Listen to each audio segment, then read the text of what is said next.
What's going on, guys? Welcome back to the channel. For today's video, we're going to be checking out the Transformers Legacy United Voyager class Beast Wars Universe Silverbolt. And what's a great translation from that original TV show into this brand new update. When it comes to capturing the design, I think they've done a banging job. So as we check out the details, honestly guys, I think they've nailed it, even down to the proportions. This guy looks super accurate to his actual on-screen character render, which honestly is kind of crazy, considering that I think Silverbolt has one of the more intricate designs from the original Beast Wars lineup. There are even some really nice details here on the underside of the foot, which I thought was a great touch. And when it comes to plastic quality, you know, this guy feels meaty, especially when it comes to that whole upper torso, you know, definitely not cheap by any means. Despite there unfortunately being, you know, a few hollow spaces here and there, I think they've done a really good job of this one. Now, as we're checking out here from the back, much like the front, this is really accurate to the actual CG model. For those of you unfamiliar with this Silverbolt, he is pretty much a Fusor, which is the amalgamation of two distinct beasts, in this case a wolf and an eagle, which is why he is packing this really awesome wing detail. I mean, check this out. That is looking so sick, especially with the kind of metallic overspray, and you can totally maximize the wingspan to create for a pretty awesome look from the front. Now, as I'm sure you guys have noticed, unfortunately the inside of the wings are really hollow, and I would say these are probably my biggest issue with the figure overall. You know, the forearms I can kind of get over, but these from the front, they do kind of look ugly, especially when we do transform him into beast mode. So in all honesty, especially for this form, I do think they look a little better just kind of compressed, but I can totally imagine this guy, you know, soaring through that multiversal portal, annihilating any of the Predacons in sight. And to be fair, alongside the Cybertron Starscream, I really think Silverbolt yet again is one of the strongest entries to so far grace this lineup. You know, it seems right now that Hasbro are killing it when it comes to some of these mainline Voyagers, as even the animated Optimus Prime was really sick. Now, when it comes to weaponry, Silverbolt is packing his iconic wingtips, which in this form, I guess can kind of act as these savage spear-like weapons. Now, when it comes to paint, I think these are looking sick. I mean, check out that singed effect, really giving you the impression that he has been slicing and dicing the crap out of the Predacons. Although, unfortunately, because these also double as his wing missiles, one side is hollow, which again, I don't think looks the best, but at least they did fully coat this in paint. So, they don't look terrible from this angle, but I really wish they would have found the way to have completely filled the wings in, because as I mentioned, with the exception of them, the robot mode looks so awesome. Now, when it comes to posability, honestly, I was surprised. You know, he is easily one of the chunkier looking Maximals. I was expecting him to be quite brick-like when it comes to articulation, but absolutely not. So, to begin with, as we flip him around here to the back, as I showcased previously, you can totally maximize that wingspan, which is really awesome. Although, unfortunately, the wings themselves don't come over the top of the shoulders, so he can't really make use out of those missiles, which is a bit of a shame, especially as these were one of his primary weapons in the original Beast Wars series. But when it comes here to the head, this is technically on a ball joint, although I'm going to be real guys, it doesn't really look up and down at all, which again for a flying character is a little restricted, but it can move side to side with no issue. You can also take the wing, kind of hinge it to the back, which allows for a great range when it comes here to the shoulder. That will then kick out to the side. There is a bicep swivel, technically double jointed elbows, although one of them is mainly due to the transformation. So if we make use out of this one, it looks pretty decent, but the second you kind of begin using the second one, that beast leg does come along with it, and I won't lie to you guys, from certain angles it definitely does begin to look a little funky. But then when it comes here to the waist, I wasn't expecting there to be a joint here at all, due to mainly how the tail sits here for the robot mode. But if you take this piece and hinge it upwards, check this out, he is packing a proper waist cut, which is actually super dynamic, so that is really cool. We can then take the hips, these will kick forwards roughly to that far, they will then kick back to that far, they can also split out to the side, so you can have him literally kicking one of the Predacons through that multiversal portal. There is then a thigh swivel, a knee bend, which can go pretty much to 90, although when it comes here to the ankles, these by far are my favourite points of articulation, because these can rock forwards, mainly due to transformation, which is excellent, especially when getting this guy into some full-blown flying poses. And there is also a supreme ankle rocker, so this can bend in both directions, which when getting him into some running poses, I think is straight up sick. So surprisingly, a really well articulated Maximal, you know, maybe even more poseable than the likes of Optimus Primal. But to see what Silverbolt is truly capable of, now let's put him through the pose test.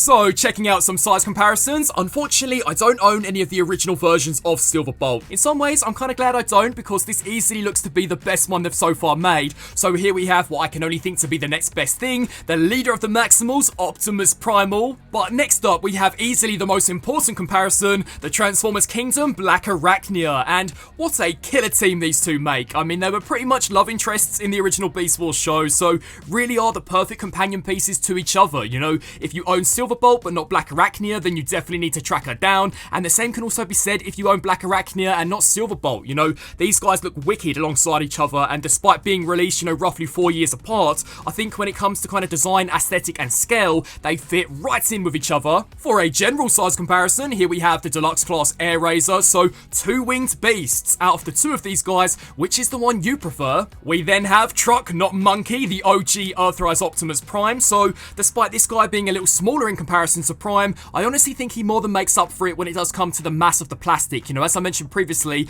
there is a lot of solid plastic kind of packed into that torso, and to be fair, having both of them in hand, they really feel just as well made as each other. And finally, to kind of provoke a Fusor civil war, here we have the Legacy United Tigerhawk. And between these two Legacy Fusors, which is the one you guys prefer the most? Honestly, messing around with both of them in hand, despite this one here being a leader class, I do find myself edging slightly more towards Silverbolt. You know, he's just so wicked to kind of articulate in robot mode, transform, and then his beast mode I find to be way more solid in comparison to this guy.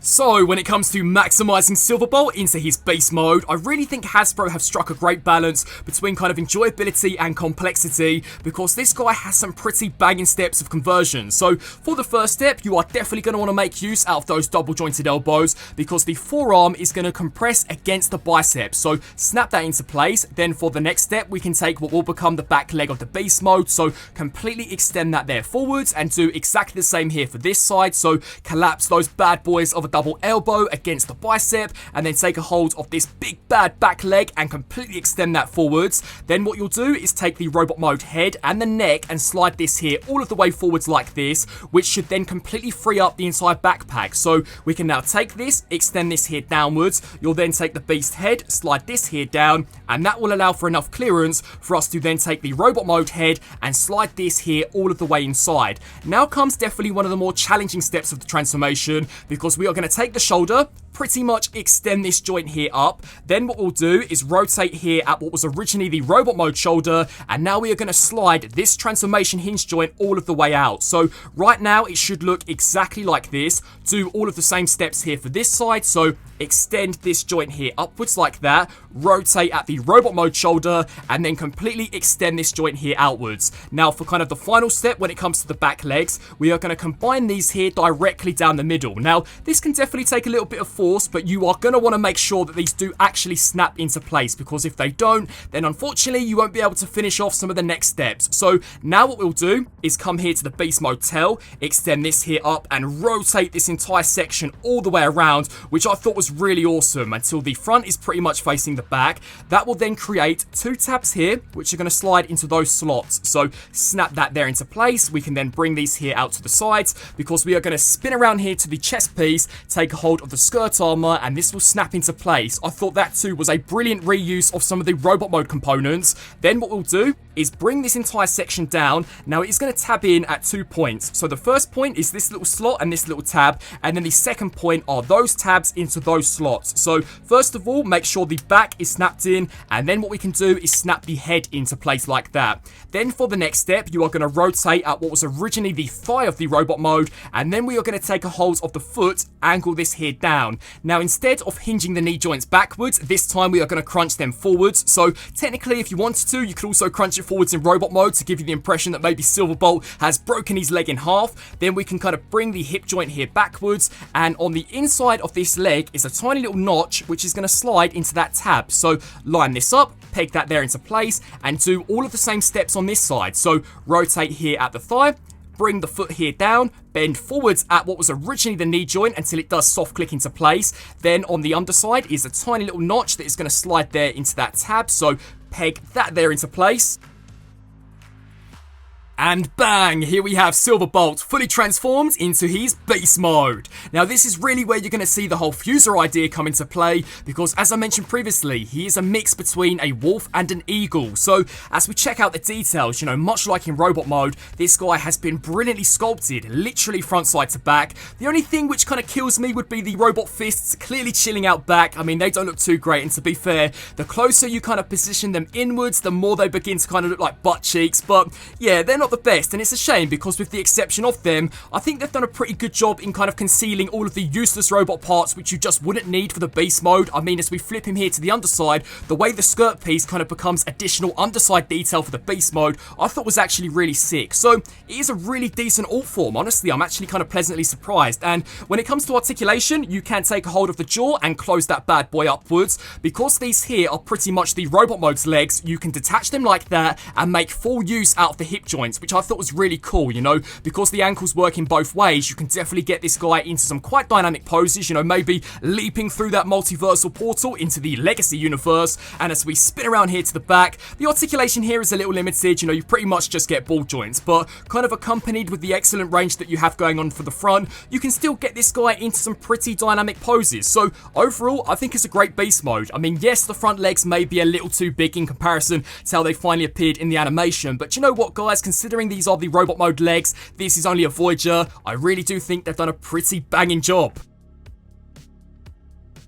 So, checking out some full-blown beast mode comparisons, on the right-hand side we have Optimus Primal. Now, they have slightly stylized Silverbolt to once again be a little more realistic in design, so that he better fits in with the aesthetic that we have seen previously with Transformers Kingdom. So, kind of stacked up against Optimus Primal, honestly guys, I think these make for quite the team, and a very decent Voyager, especially for a beast former. The beast mode looks awesome, kind of compared alongside this guy. But, turning to yet again what is easily the most important comparison, here we have Kingdom Black Arachnia, and even in beast mode these guys make for an awesome pairing, although I would kind of love to see them approach maybe a Transmetals version of Black Arachnia. Honestly, I think that has the potential to maybe look even cooler stacked up alongside this Silverbolt. But yeah, in terms of kind of a deluxe to a Voyager, I'm not quite sure how their relationship is going to work out, but this guy is a beast when it comes to size. For a more general size comparison, here we have the Kingdom Deluxe Class Air Razor. Now when it comes to kind of the texture on the wings, I think Silverbolt is the clear winner, especially when it comes to paint apps, although it is unfortunate to see a deluxe class have wings which are filled in front side to back,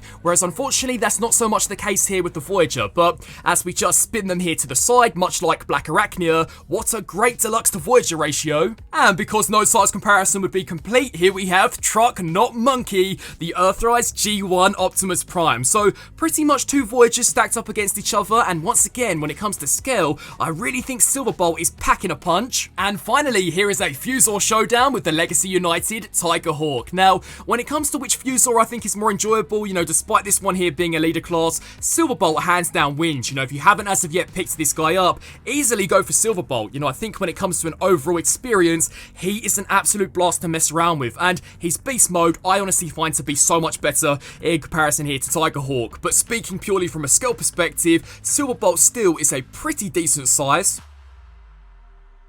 And so, wrapping up on this review for the Transformers Legacy United Beast Wars Silverbolt, overall, much like the Cybertron Starscream, what a banging entry into the Legacy lineup. As I've mentioned throughout this video, I really think Hasbro in particular are crushing it when it does come to some of these mainline Voyagers. This guy is solid, a great recreation of that original Beast Wars design, likely to be the best official version of this guy ever released. The plastic quality feels awesome. My only main complaint with this guy overall would be that the wings are quite hollow, and that doesn't look the best, especially when you do transform him into beast mode, which, speaking of, I actually really dig the beast mode. This guy's been loaded with so much sculpted in detail, which really does make him look quite striking from almost every single angle. So it really is an awesome figure. If you were a big fan of some of the Beast Wars characters that we have seen throughout Transformers Kingdom and some of the earlier waves of Transformers Legacy, then I think you're really going to like this guy, because he does fit right in with some of those. And let's all face it, Silverbolt was a banging character in that Transformers Beast Wars series. So if you have been collecting the Beast Wars characters, then this is definitely one which I think you should add to your hit list. I would love to get your thoughts on Silverbolt down in the comment section below. What do you guys think? I want to thank you all so much for watching, and until my next video, transform and roll out!